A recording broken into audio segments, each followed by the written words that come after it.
Hi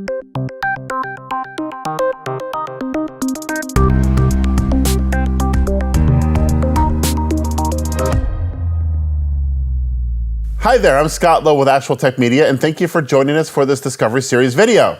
I'm joined today by Joe Mercies, who is the CEO of CloudDaddy. Joe, thank you for being here today. My pleasure. Thank you for having me. So we're going to talk about infrastructure management. And that at first might make people go, oh, okay. But it actually has some really important implications when it comes to security and data protection. And you guys at CloudDaddy are doing some really interesting things around infrastructure management and really bringing it into the fold of security. But let's talk about why it's so important for infrastructure management to be a front and center piece of your infrastructure strategy and as well as your security strategy. The reason it's so important is because if you're not patching, updating, or loading your security updates, whether it's Microsoft or anybody else, you put yourself at risk. And you don't want to put yourself at risk from an enterprise perspective because you've got mission critical and applications and data, and you need to maintain business continuity. And that should be priority one. But what we're seeing is that's far from what's been happening over the years. So you back up 10 years ago, it was okay if you didn't load updates or patches for even, 4, 3 years. Yeah, we're 4 or 3 years. Yeah, we'll get to them in due time. You didn't have the kind of things that are prevalent on the internet today from a maliciousness, virus, and ransomware perspective. And these things can do some critical damage and to your critical systems, and it could be irrecoverable, especially from a ransomware perspective. You don't want to pay the ransom. All right, you better be set in stone with your backup and disaster recovery policies, and you better have everything well placed and being able to perform a disaster recovery or total restoration of a machine in no time flat in order to maintain business continuity. So it's incredibly it could be incredibly expensive if you haven't done the due diligence to maintain that administration. Excuse me. And when you look at it, the administration comes out to be something that has to be done on a daily basis. So now, depending on the size of your data center and the footprint will dictate whether you can update everything in one shot. If you're a small to medium-sized business, you only have 10 servers or 15, 20 servers, maybe that's all fine and good, and you can update things relatively quickly and everything's done at one shot, I should say. But if you're a very large data center, or if you're even multi-tenant and you're a company that's actually hosting data for others and you're responsible for it, and then that becomes a problem because now you have potentially hundreds of servers that you need to patch and update and maintain. Or if you're, simply an enterprise that has hundreds of servers, you're dealing with that responsibility of having to patch, update, and maintain. And the maintenance, I'm talking about administration, even from a policy perspective. Who's got access to the servers? Who can do specific low-level work on those servers? Do you have security groups in place where things are managed? Are there firewalls in place that are basically separating different orientations of and segmenting your data footprint? So even if you do get compromised in one place, it won't spread or potentially spread the compromise to a different place. So it's a nightmare of a situation these days in today's world of administering patches, updates, security updates, as well as the security posture from a policy perspective and just ability to access kind of perspective in terms of the data. One of the things you mentioned before was this need to continually patch systems, and we didn't necessarily need to do it every day, and 10 years ago. I remember the days 10, 15, 20 years ago where you'd go to a server and it'd say, your server's been up for 700 days. And I still occasionally hear vSphere admins talk with pride about the fact that their servers have been up for a year and a half straight. And to me, I'm like, that's a scary thing. Because now when you're designing infrastructure environments, you don't design them for individual node uptime. You design them for cluster or environmental and application uptime so you can actually service those individual nodes so that doesn't have to happen. And still, organizations don't always do that. But the other piece you talked about is the need to patch operating systems and applications and hypervisors and firmware on servers. And it's a non-trivial problem at scale. In small organizations, like you said, not too hard. You can get a person to go in and do that. But large organizations, you have to have something in place to do it for you because you can't hire enough people to just patch systems all day long. So what are some of the ways that people are addressing this? I think that, and you're absolutely right, and I think that if you compared it to the past, I think that oftentimes there was a little bit of envy when you heard about, yeah, we haven't rebooted that system in a year. And it used to be predominantly the fact with Unix-based systems, right? Or NetWare. Yeah.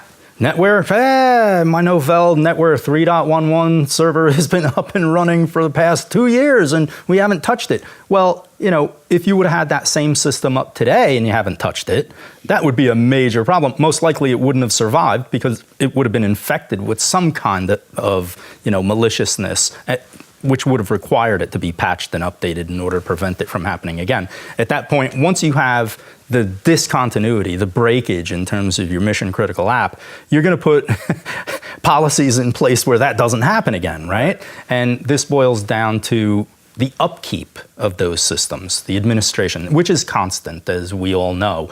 And it's just growing going forward in terms of importance, because if you don't patch, if you don't push the updates out as soon as you get them, because there may be a 0-day vulnerability out there, well, you take the risk. And that's when you get into the entire risk management of things. How long can you take that risk for before you potentially compromise your enterprise as an end result of not being able to patch or administer? And, this boils down to, us looking at a virtual server perspective versus a physical one too, because things are easier to do from a virtual sense as opposed to a physical sense, because you can literally get into a console and you can stop a virtual machine. You can patch it. You can also have an alternate virtual machine that picks up the load, for example, while you're patching that one. Now you bring it up. So there are all sorts of potential technological abilities that you have today versus in the past that make it easier. But still, in terms of footprint, if you've got a huge footprint, it makes it almost impossible to be up to date, with all of your systems at once. And it makes it impossible to stay up to date with all your systems at once, but there's ways you can mitigate that a bit. One of them is through microsegmentation we talked about before, or at least segmented security in some way. But the other piece of this is we're talking about on-premises infrastructure, but we actually have to think about the cloud now too. Now, it changes the patching story a little bit because in theory the provider has some responsibility for the hardware.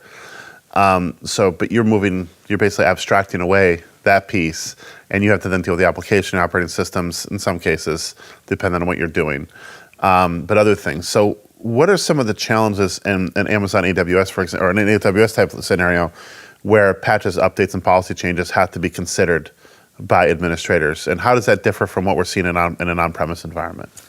I don't think it differs from an on-premise environment, because the same types of patches and updates and security updates that are being released for operating systems, for example, even applications at that level, must be applied, regardless of whether they're on-prem or whether they're hosted in the cloud.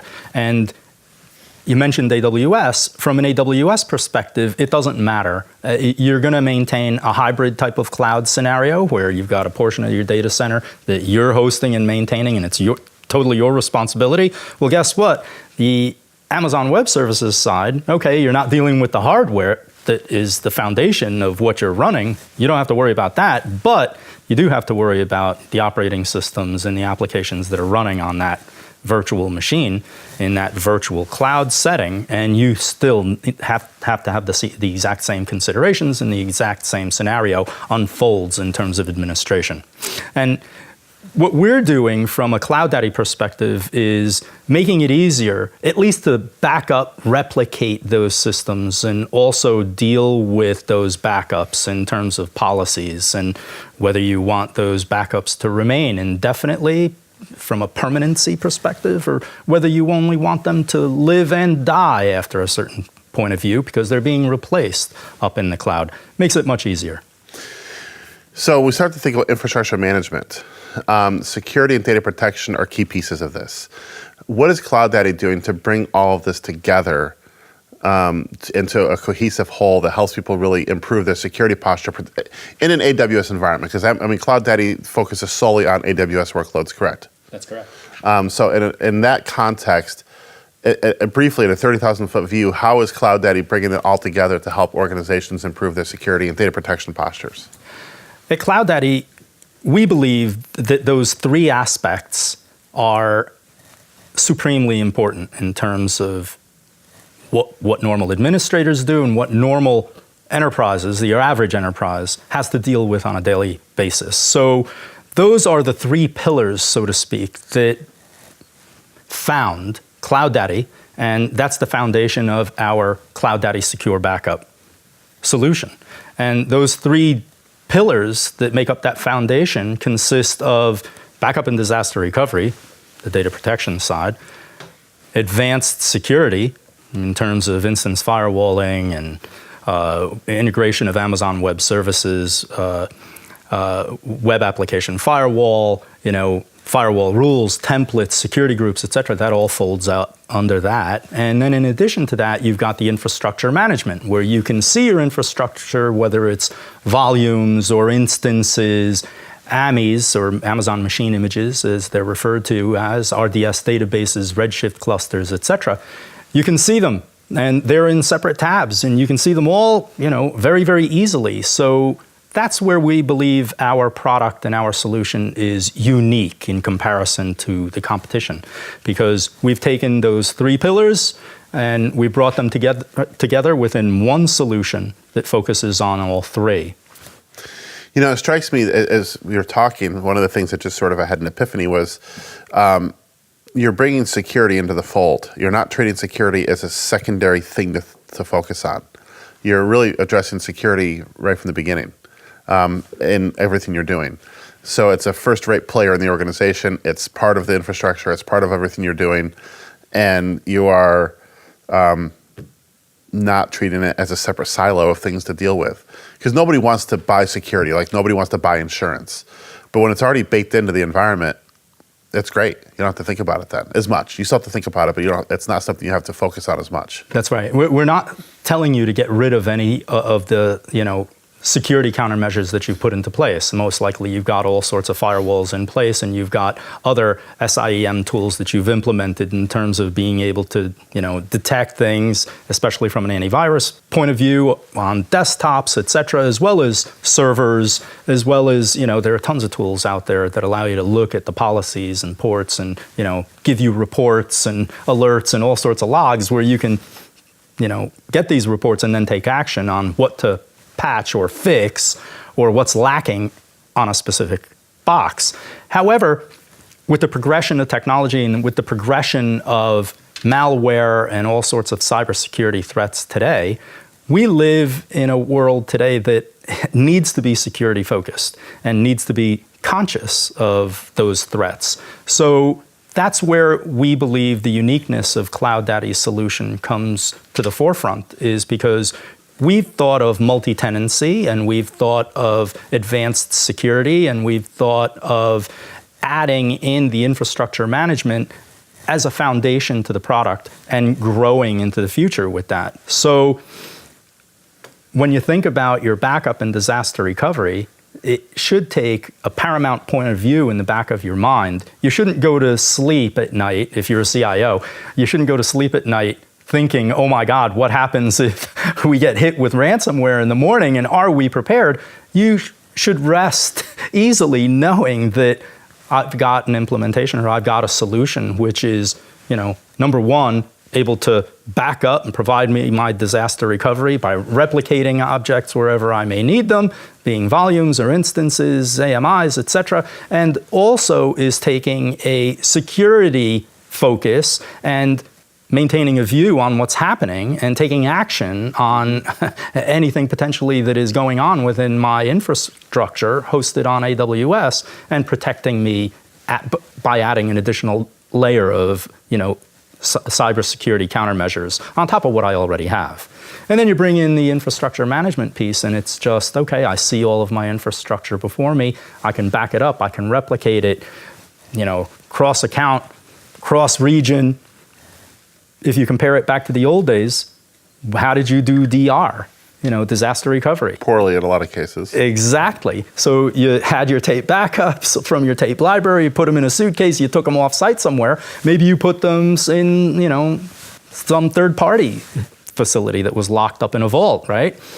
And when you had a natural disaster, you called upon it, right? Today's world is totally different. That side of the scenario doesn't even work from a cloud perspective. It could, if you force it to work, you can make it work. But why, when you have the breadth of a hyperscale cloud environment like Amazon Web Services, where you can literally replicate your instances to other regions? Oh yeah, I want to replicate an instance over to US West 1. Or Central US. Sure, I want to put it in Europe. Sure, you can do that. I want to put it in a more secure account within AWS. I can do that. So you can literally have the ability to replicate your infrastructure anywhere in the world and back it up anywhere. And also back it up cross account anywhere. You never had that in the past. So you basically have this onion that you keep adding layers of protection to depending on your environment and your potential risk. But the beginning and end of all that starts with infrastructure management. That's right. You have to have it all integrated in one place in order to be able to look at all this, in order to be able to do all of this. That's right. Joe, thank you very much for this great discussion. My pleasure. Thank you for having me.